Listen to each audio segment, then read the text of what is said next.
My name is Jeff Allen. I'm a lead composite technician at Bell Helicopter, and I've been here for 5 years. Here at Bell Helicopter, we're an assembly center that primarily focuses on military aircraft.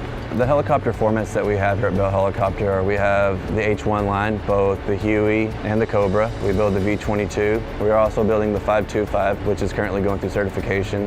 And then we're currently working on the V-280, which is the next tilt rotor that we'll be putting out. The workforce as a whole, it's a really good workforce. I work with good people and it's fun. I mean, you're building helicopters. How cool is that? You know what I mean? So, I mean, I get to go home every day and tell my kids this is what I do. So it never gets old. It's pretty awe-inspiring. The certification needed to work at Bell Helicopter is the aerospace manufacturing certificate that you can get from Amarillo College. They covered fasteners, blueprint reading, technical algebra.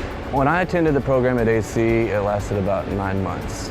Another thing that Bell offers is the tuition reimbursement, which helps pay for your college. So if you want to advance your education and further your career, they'll help you with that too. Opportunities that are available for aircraft mechanics. I started off as a mechanic in the torque box, which is drilling holes and basically putting the wing skin together for the V-22. I was a composite technician for 3 months and kind of implemented myself into the program and then was promoted to lead composite technician.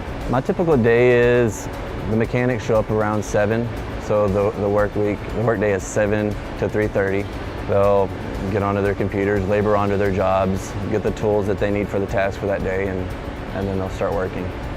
Good personality traits at Bell Helicopter, something that they would seek is someone who is detail-oriented, punctual, mechanically inclined.